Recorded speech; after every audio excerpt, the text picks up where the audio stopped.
శ్రీమాత్రే నమః. మనము జూలై మాసంలో రాశి ఫలితాలు కనుక చూసుకున్నట్లయితే అప్పుడు ఉన్నటువంటి గ్రహస్థితి ఏ విధంగా ఉంది అని చూసుకున్నట్లయితే జూలై మాసంలో శని వక్రగతిలో ఉంటున్నాడు కుంభరాశిలో.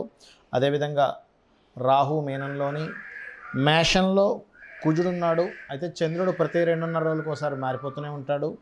అలాగే మరొక విషయం ఏంటంటే ఇక్కడ ఈ యొక్క కుజుడు 13వ తేదీ గురువును కలుస్తున్నాడు.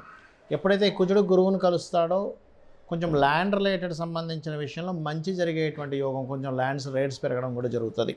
అదేవిధంగా ఇక్కడ మనకి మిథునంలో రవి శుక్ర గ్రహాల యొక్క స్థితి, ఆ రవి 15వ తేదీకి కర్కాటకంలోకి రావడము, అదేవిధంగా శుక్రుడు 7వ తేదీ కర్కాటక రాశిలోకి రావడము, బుధుడు కర్కాటక రాశిలో ఉంటూ 20వ తేదీకి మనకి మన సింహంలోకి వస్తున్నాడు. అదేవిధంగా కన్యారాశిలో కేతువు యొక్క సంచారం జరుగుతుంది.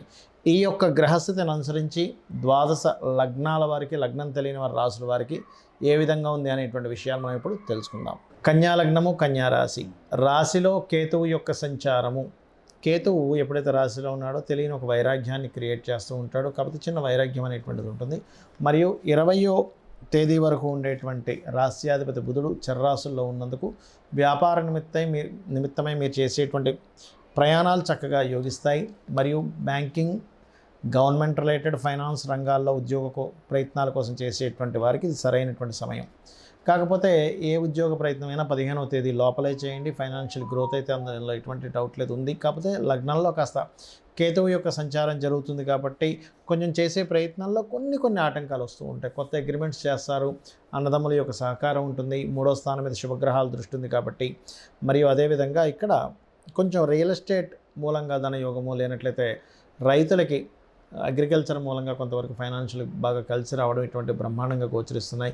సంతానం కోసం ప్రయత్నం చేసేటువంటి వారు కాస్త శని వక్రగతి అయి 5వ స్థానాన్ని చూస్తున్నాడు కాబట్టి కొంచెం మీరు చేసే ప్రయత్నాలు ఆలస్యం అవుతూ ఉంటాయి. ఆ యొక్క ప్రయత్నాలు మీకు సక్సెస్ అవ్వాలి అని అనుకుంటే కనుక మీరు చేయవలసినటువంటిది కాలభైరవ అష్టకం ఎక్కువగా చేయండి. మరియు అదేవిధంగా అప్పులు తీరుతాయి ఈ వక్రగతి వల్ల. వివాహ సంబంధించిన విషయంలో మొదటి వివాహం ఏదైనా కొన్ని కారణాల వల్ల డిస్టర్బెన్స్ అయినటువంటి వారు రెండో వివాహం కోసం ప్రయత్నం చేసేటువంటి వారికి సప్తమాధిపతి భాగ్యంలో ఉండడం అనేటువంటిది ఒక రకంగా మంచి ఫలితాలు ఇస్తుంది. కాకపోతే ఈ భాగ్యంలో 2 గ్రహాలు ఉండడం అనేటువంటిది 15వ తేదీ తర్వాత మీకు ఉద్యోగ మార్పుల్ని సూచిస్తుంది. అయితే ప్రమోషన్స్ రిలేటెడ్ సంబంధించినవి కూడా ఏదైనా సరే మీరు 15వ తేదీ లోపలే ప్రయత్నించండి. జలరాశుల్లోకి ఎప్పుడైతే రవి ఎంటర్ అవుతాడో లాభంలో ఉన్నట్టే ఉంటుంది, కానీ జలరాశిలో ఉండడం వల్ల ఇదిగో మీకు ప్రమోషన్ ఇస్తాం అనుకుంటేనే లేట్ అవుతూ ఉంటుంది. బికాస్ ఆఫ్ మీ లగ్నంలో కేతు కూడా ఒక పక్క ఎప్పుడైతే సంచరిస్తున్నాడో ఈ యొక్క ఫలితాలు ఈ రకమైనటువంటి ఫలితాలను ఇస్తుంటాయి. కాబట్టి మీరు ఎక్కువగా కాలభైరవ అష్టకం చేసుకుంటూ, మీకు దగ్గరలో గణపతి ఆలయం ఉన్నట్లయితే గణపతికి ఆరాధన చేసుకుంటూ గోవుకి గ్రాసము తినిపించండి. అన్ని విధాలా మీకు బాగుండడం జరుగుతుంది.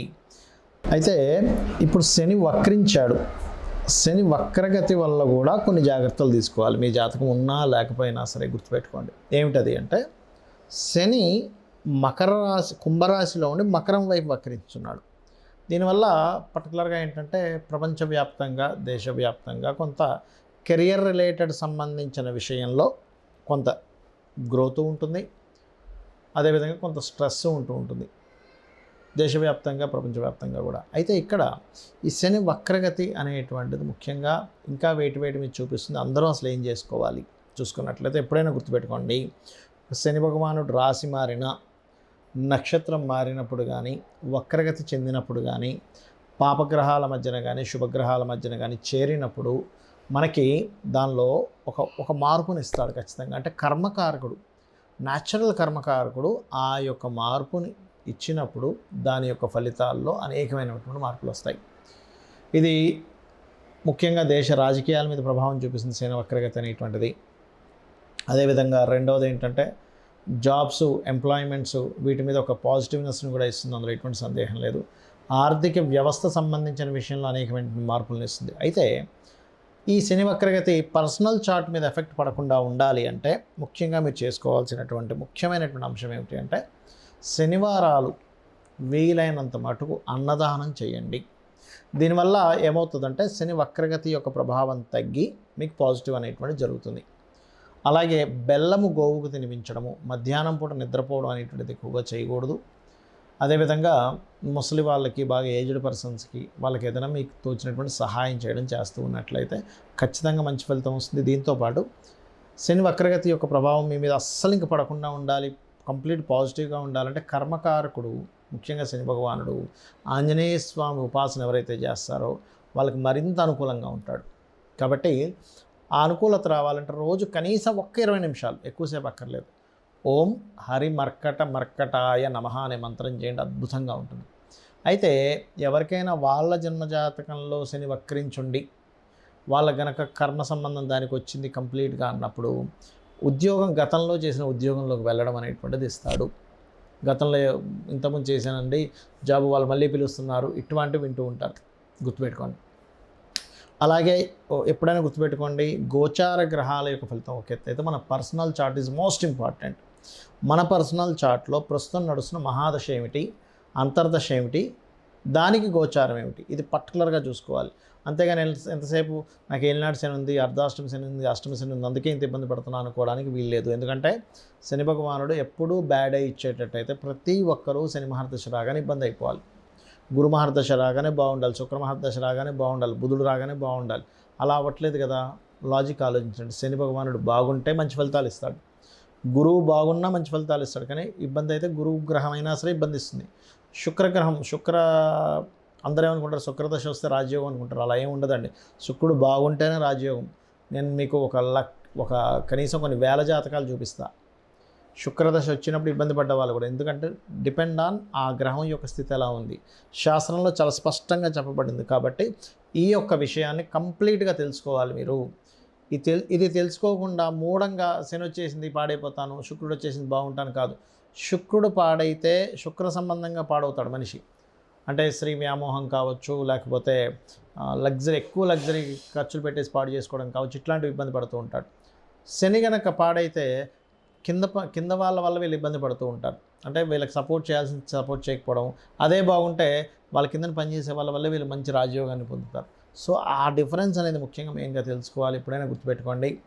అయితే ఇక్కడ ఒక విషయం ఏంటంటే, మీరు మీ యొక్క జన్మజాతకం ఎలాగున్నా కానీ, అందులో ఎన్ని అవయోగాలు ఉన్నా, ఎంత దీన స్థితిలో ఉన్నా ఒకటే గుర్తుపెట్టుకోండి, అమ్మవారిని నమ్ముకుంటూ, చాలామంది భయపడేది శనికి సంబంధించిన విషయమే కాబట్టి అమ్మవారిని నమ్ముకుంటూ, అమ్మవారి లలితా సహస్రనామాల్లో ప్రత్యేకంగా ఓం అనాకలిత సాదృశ్య చుబుకశ్రీ విరాజితాయై నమః అనే మంత్రం కనుక చేసుకోగలిగితే ఎటువంటి శని దోషాలున్నా పోతాయి, గుర్తుపెట్టుకోండి.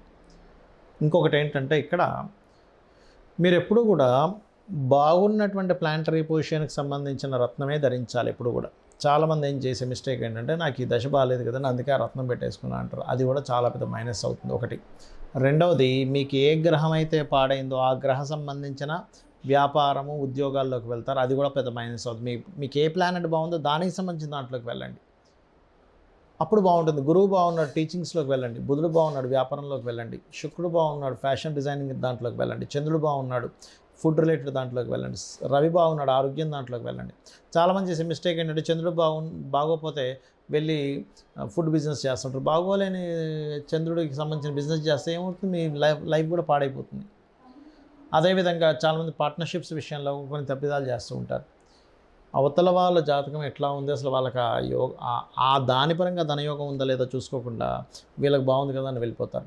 అక్కడ ఏమైపోతుంది, వాళ్ళకి బాగోపోవడం వల్ల మీకు కూడా ఇబ్బంది పడుతూ ఉంటుంది, ఎఫెక్ట్ పడుతూ ఉంటుంది, గుర్తుపెట్టుకోండి. మీ వల్ల వాళ్ళకి బాగుంటుంది మళ్ళీ, ఎప్పుడు కూడా గుర్తుపెట్టుకోండి. సో ఇది ముఖ్యంగా జాగ్రత్త పడవలసినటువంటి అంశము.